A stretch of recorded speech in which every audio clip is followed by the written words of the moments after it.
Como viver uma vida cheia de significado. Comentário de Emaro Persona.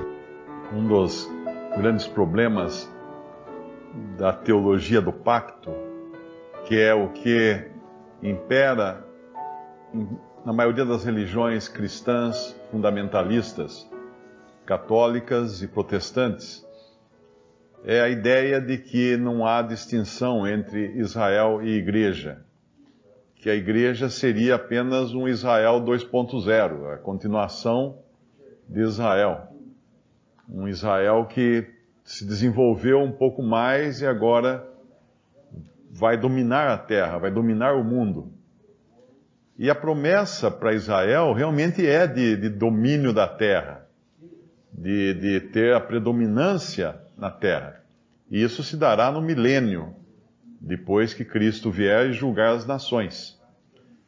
Mas essa corrente do cristianismo, da cristandade, melhor dizendo, acha que não, acha que a igreja é que fará isso. Então, enquanto nós entendemos que Cristo virá para julgar o mundo, julgar as nações e introduzir o seu povo, um remanescente fiel no milênio, após o arrebatamento da igreja, essa corrente da teologia do pacto acredita que os cristãos são responsáveis por conquistar o mundo para Cristo. Então existe aquela aplicação errônea de Mateus 24, e será pregado o evangelho do reino em todo o mundo, então virá o fim, não é? Mas é claro que confundindo aí as épocas e as estações e os povos. Com essa ideia de que o cristão deveria dominar o mundo, nós tivemos as cruzadas, que eram grupos de cavaleiros financiados pelos ricos europeus e também pela Igreja Católica, para reconquistar a Terra Santa, Jerusalém, Israel e tudo mais.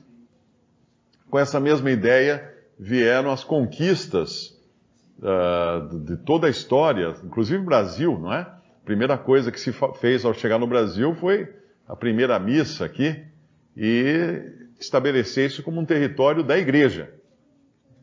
Território da Igreja Católica Romana, o Brasil. Nem todo mundo sabe que o Brasil tem terras que pertencem a Roma.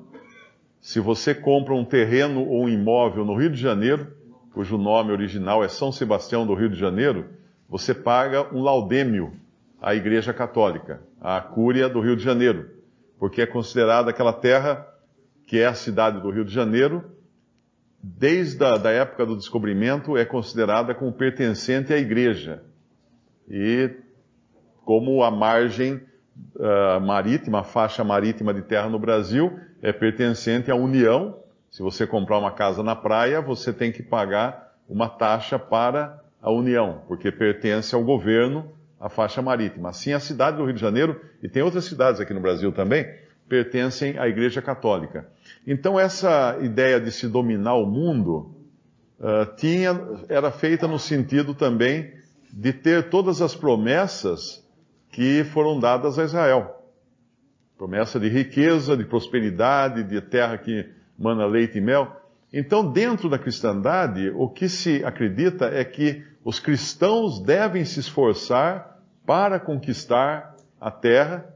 Por isso, essa ingerência em governos, em política. Então, você tem lá a bancada evangélica, você tem a CNBB, que é Conferência dos Bispos do Brasil, não lembro mais ou menos qual o significado, mas você tem todos esses grupos querendo fincar suas bandeiras em todas as áreas da sociedade para possuir o mundo. E essa ideia é a seguinte: quando os cristãos tiverem dominado o mundo, estiver tudo arrumadinho e prontinho, aí Cristo vem para reinar. Essa é a ideia. E o milênio é tratado como algo apenas virtual, né? Apenas simbólico, não seriam 1000 anos. Seria esse tempo quando os cristãos viveriam para sempre numa terra perfeita. Bom, é claro que não é assim, mas infelizmente muitos cristãos acreditam nisso. Isso que ele está falando aqui são os princípios que regem o reino, futuro ainda, uma época ainda futura. São os mesmos princípios lá das parábolas do monte, que o Senhor fala, que são maravilhosos os princípios, mas eles são ainda para uma coisa futura.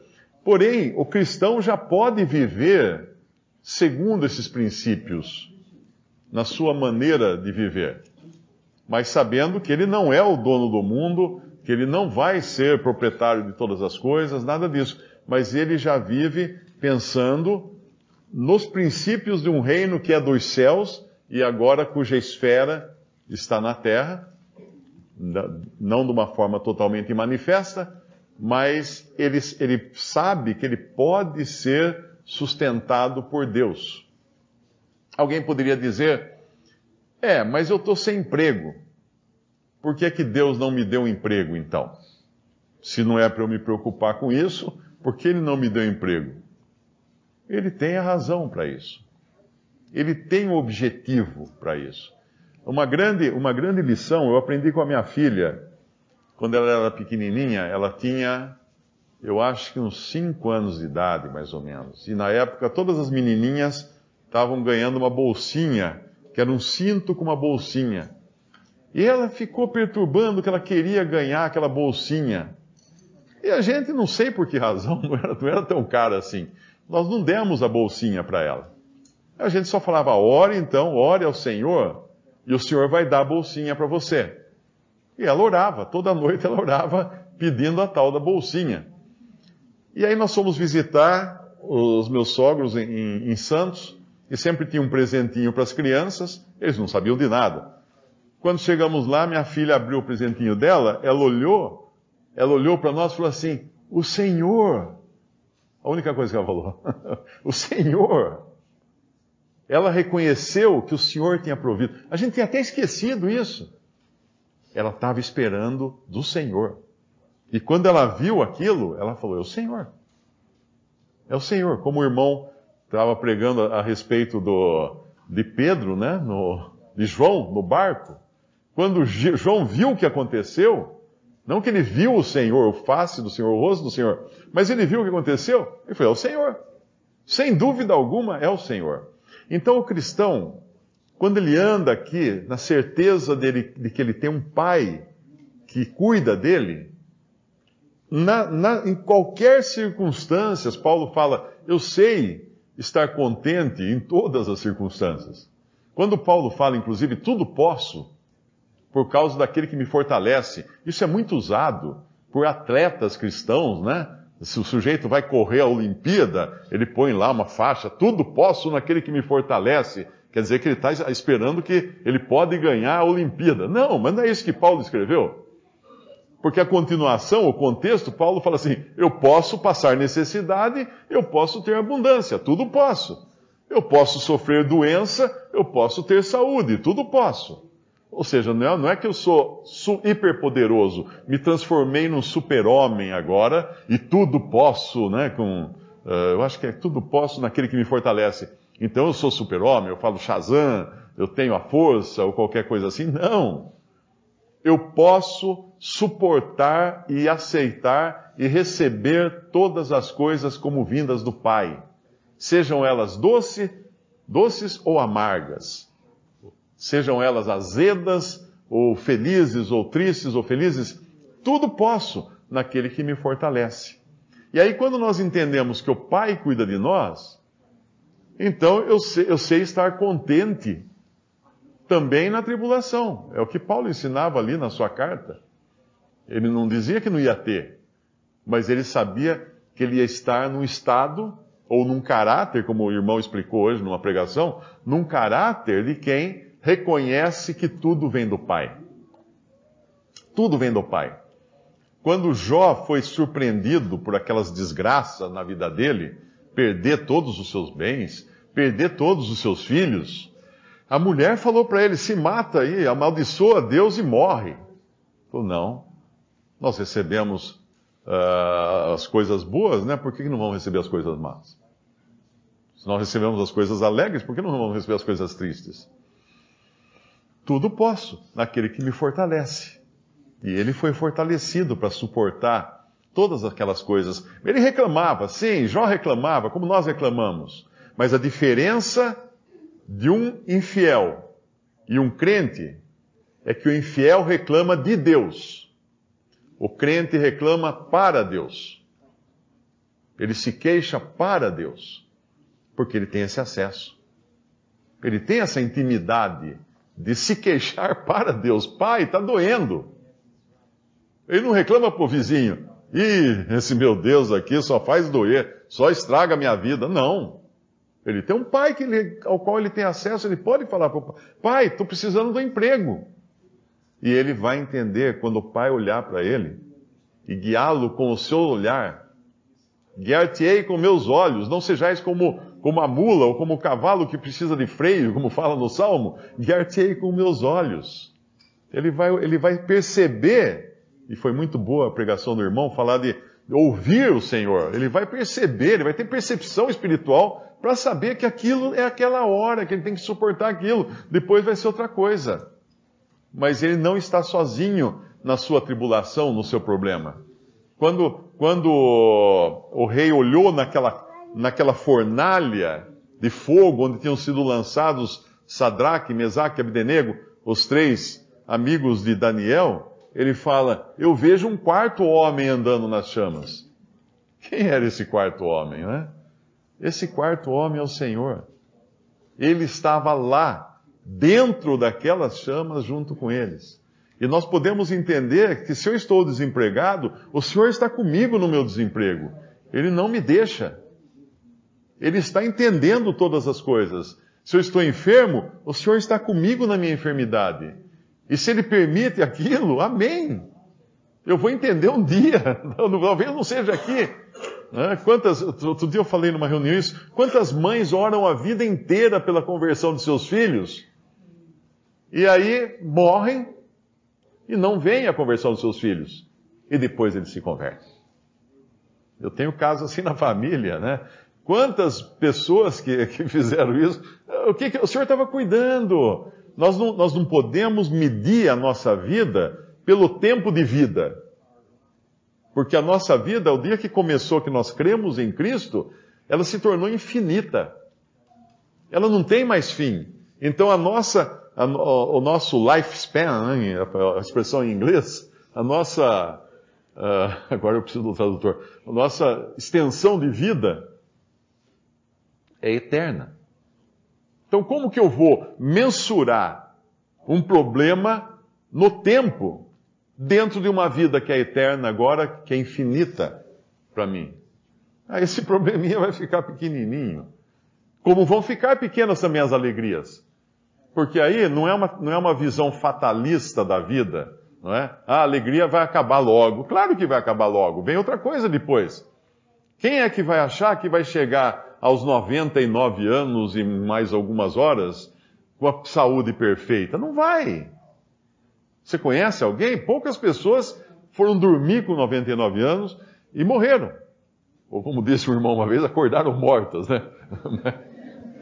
Que foi a frase mais cômica que alguém podia falar. Mas não, morreram também. Tem alguém com câncer. Sim, mas todos vão morrer com câncer. Uma pessoa que, se ela não morrer de outra coisa, ela vai morrer de câncer. Porque o nosso corpo vai perdendo o controle das células e elas começam a ficar malucas e um dia nós acabamos morrendo também. A velhice vem, tira a memória, tira os dentes, tira a audição, tira tudo. Basta ler lá aquela passagem, eu acho que é, não sei se é Provérbios ou Eclesiastes. Eclesiastes 12. Lembra-te do teu Criador nos dias da tua mocidade? Antes que venham os dias em que que dirás, não tenho neles prazer. Porque virão esses dias. E o que eu vou fazer então? Vou viver desesperado? Não, eu vou viver sabendo que a vida aqui é passageira. Minha filha, outro dia, escreveu alguma coisa, ela colocou essas 3 palavras. Eu achei muito interessante que ela escreveu dizendo que era o moto de vida do Billy Graham. Acho que todos aqui já ouviram falar daquele pregador americano, Billy Graham. E ele tinha um moto de vida que era: os homens, as pessoas, Deus e a sua palavra. Então, ele queria viver para pessoas, Deus e a palavra. Porque ele dizia o seguinte, que as únicas coisas que ficariam para sempre seriam, obviamente, Deus, o Senhor, com quem estaremos para sempre, a sua palavra, não termina nunca, a palavra de Deus é eterna, e as pessoas que nós teríamos influenciado em nossa vida aqui. Porque o cristão está aqui com que objetivo? Por que nós achamos que Deus nos deixou aqui? Somos salvos, o que eu estou fazendo aqui? Eu já podia ter ido embora. Estou salvo. Mas espera aí.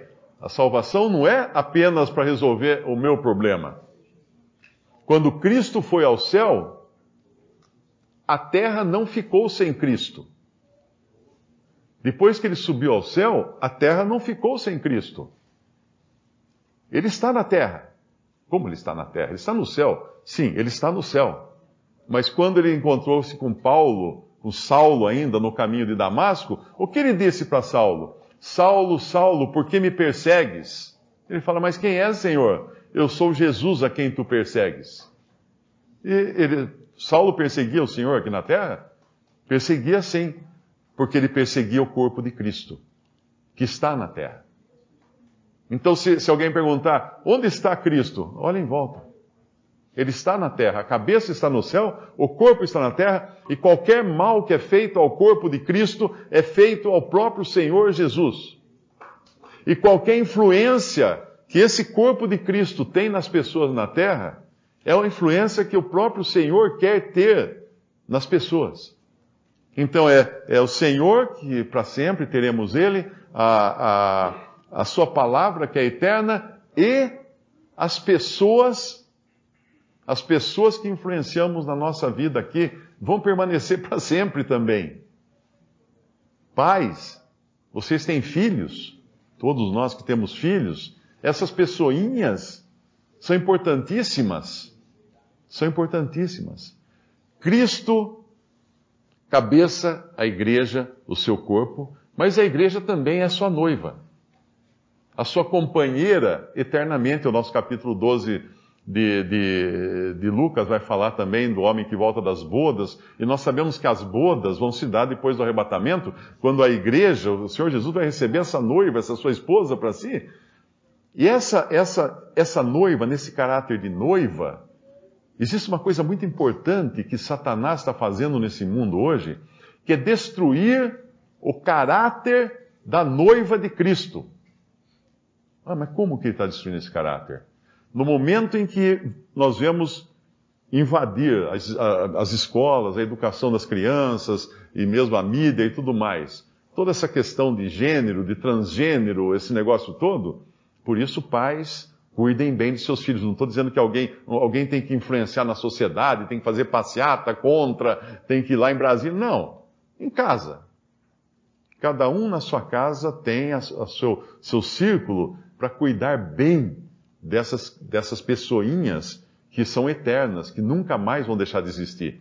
E que nós queremos endereçá-las para o céu, através do nosso testemunho e através da palavra de Deus, que elas vão se converter, elas têm que se converter. Mas o apóstolo Paulo falou para o carcereiro, crê no Senhor Jesus e será salvo tu e a tua casa. Se aquele carcereiro se agarrou a essa promessa, ele logo batizou seus filhos. Ele quis que seus filhos fossem batizados, a sua casa, a sua família toda, que incluía inclusive até os servos na época. Porque ele não queria deixar ninguém de fora. E a fé não vai deixar seus filhos de fora. A fé atuante vai querer que eles também sejam essas pessoinhas que vão estar no céu eternamente. Por isso, tão importante proteger os nossos filhos de todos esses ataques satânicos que querem destruir o próprio caráter do que é a igreja na sua relação com Cristo. Porque se de repente homem e mulher não tem mais diferença, é tudo a mesma coisa, e casa um com homem, mulher com mulher, então destrói-se até a belíssima figura de Cristo e a igreja na sua relação. Agora, voltando então, nós estamos hoje na terra por Cristo, assim como Ele está hoje no céu por nós.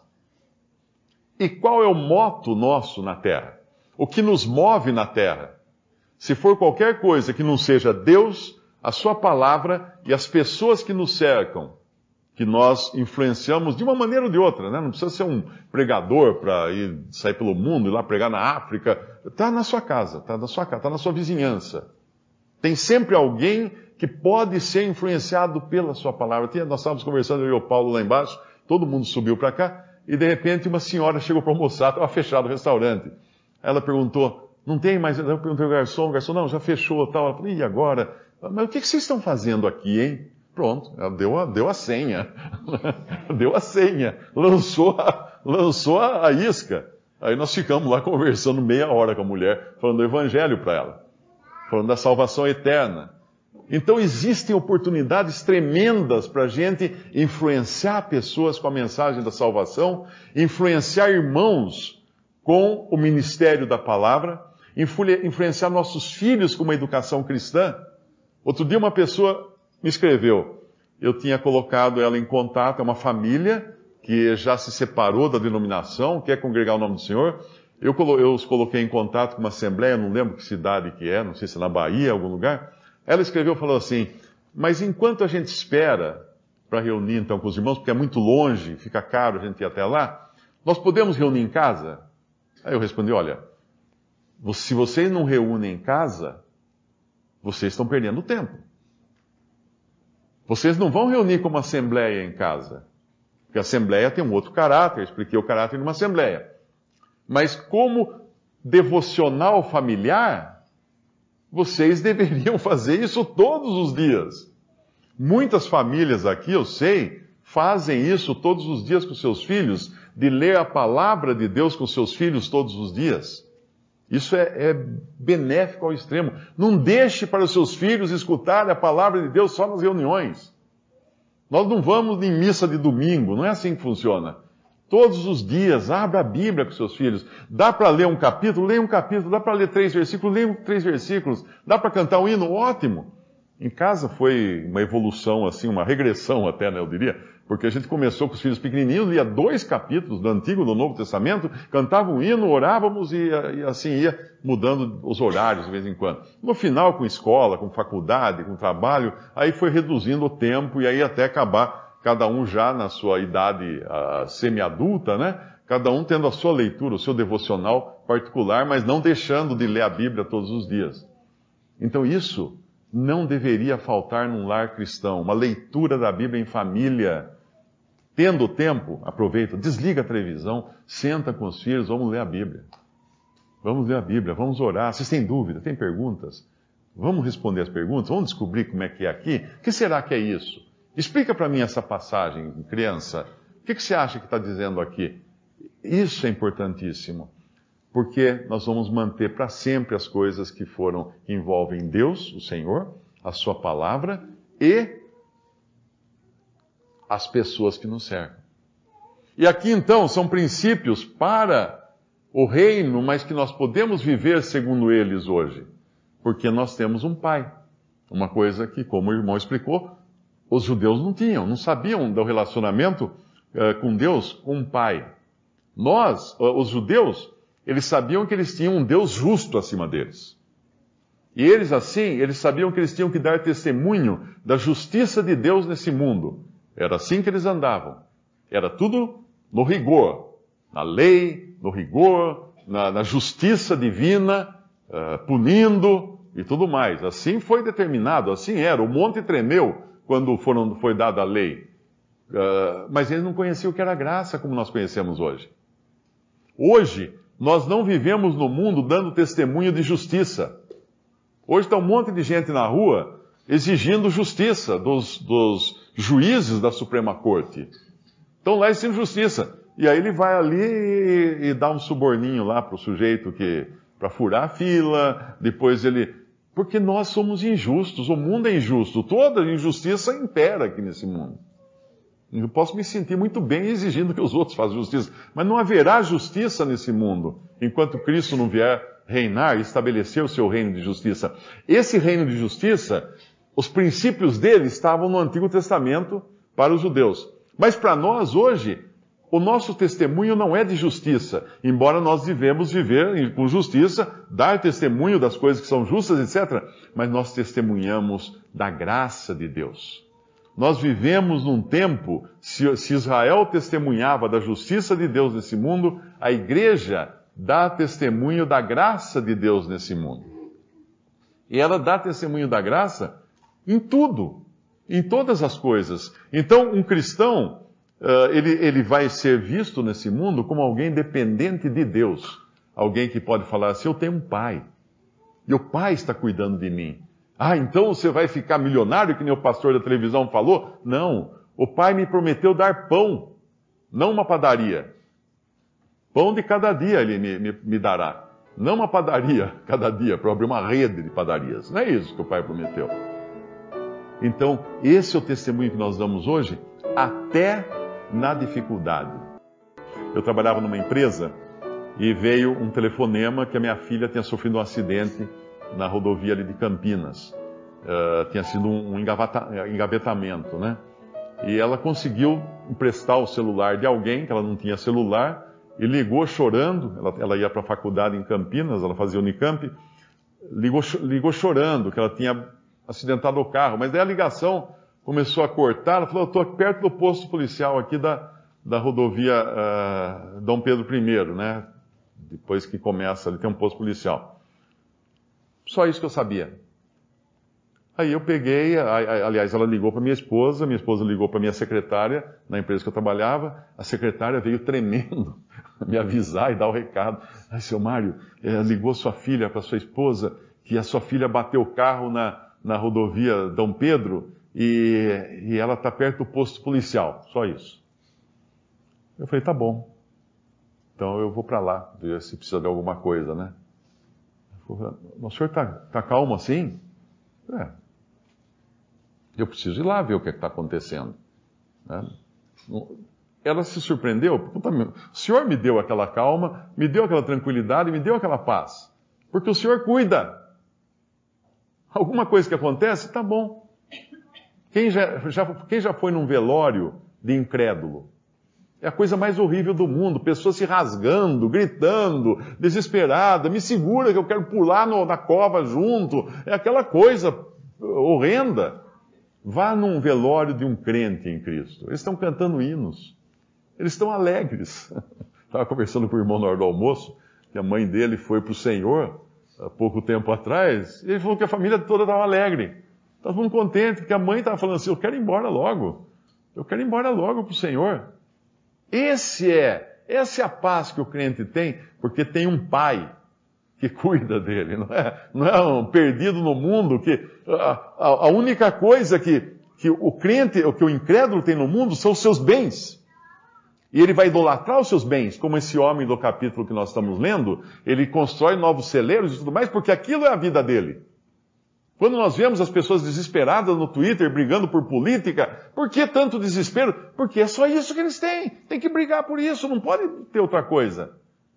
E quando nós vemos o incrédulo brigando pela vida, a todo custo, viver a todo custo, por que isso?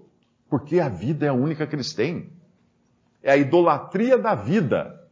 A idolatria da saúde. Nós hoje estamos vivendo um tempo desse, né? Idolatria da saúde, idolatria do corpo, idolatria do físico perfeito, é a idolatria da vida aqui. E quando acaba isso, não sobra nada. Para aqueles que não têm a Cristo, não têm a Deus como Pai e não têm a Cristo como Salvador.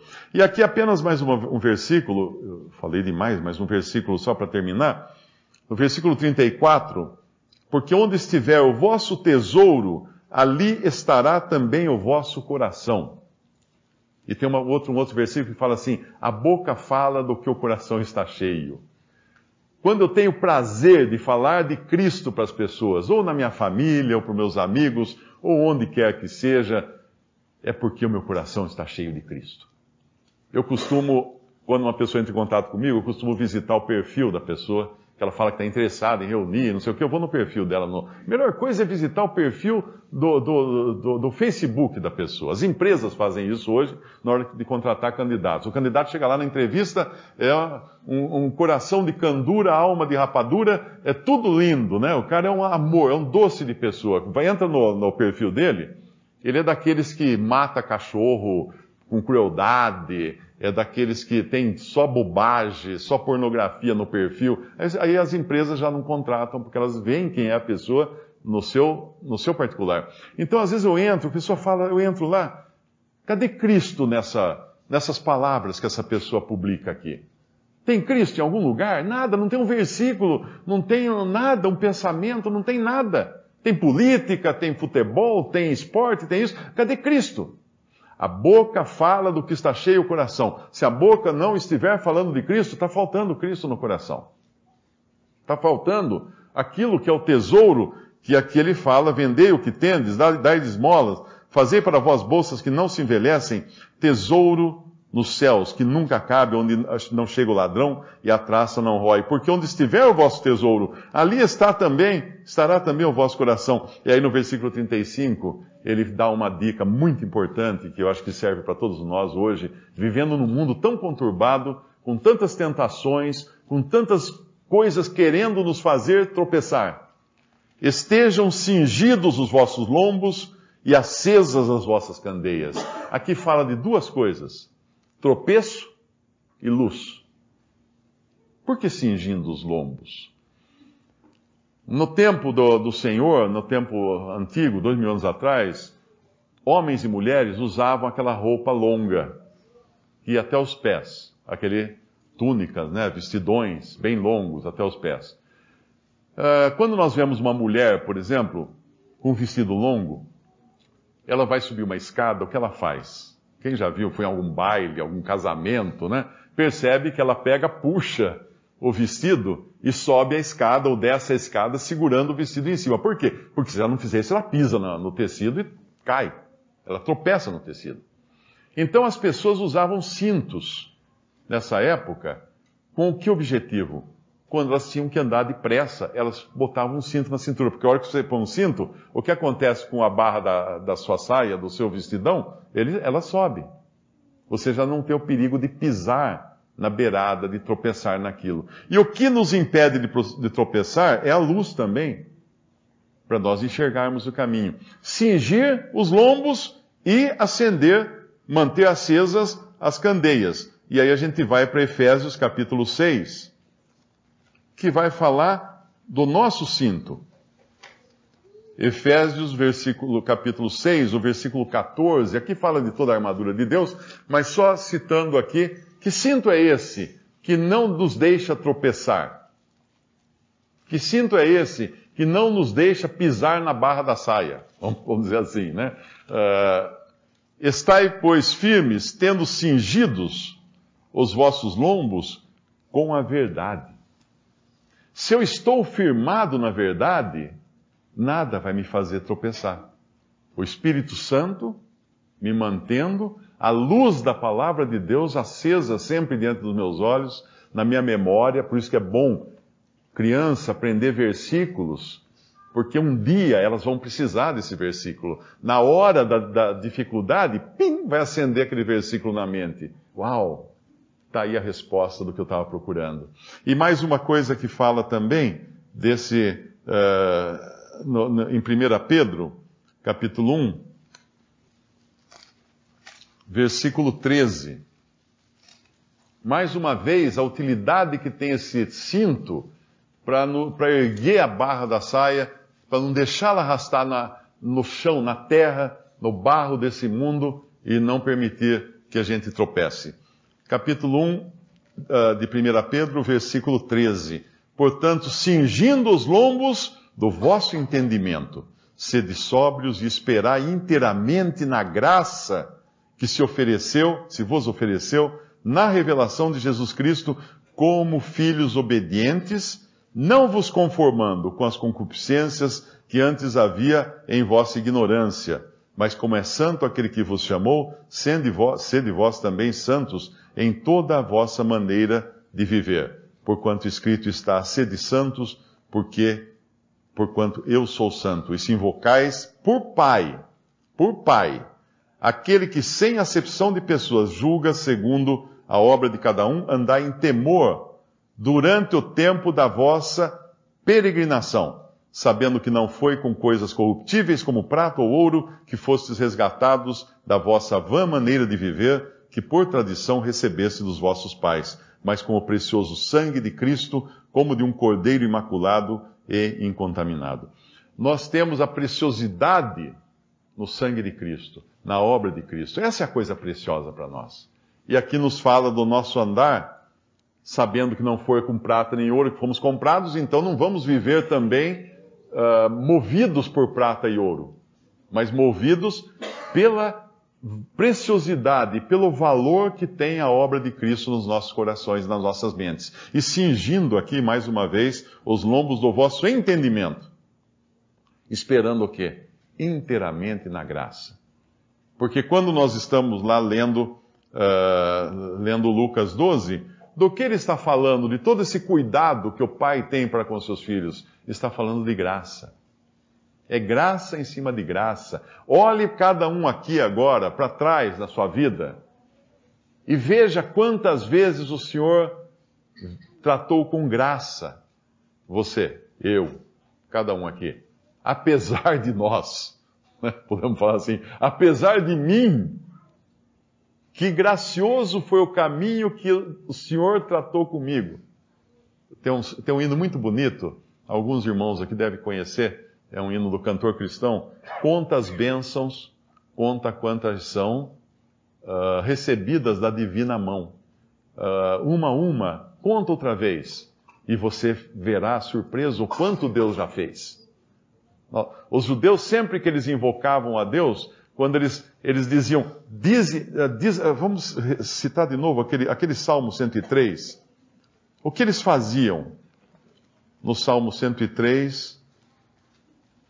Eu falei disso ontem. O que ele fazia? O que o salmista faz? O salmista fala para si mesmo, apesar de parecer uma oração dirigida a Deus, na verdade ele está orando para a sua alma, ver se toma consciência de uma coisa. Diz: bendize, ó minha alma, ao Senhor, e tudo que há em mim, bendiga o seu santo nome. Bendize, ó minha alma, ao Senhor, não te esqueças de nenhum de seus benefícios. É Ele que perdoa todas as tuas iniquidades, sara todas as tuas enfermidades, redime a tua vida da perdição, te coroa de benignidade e de misericórdia, que enche a tua boca de bens, de sorte que a tua mocidade se renova como a águia.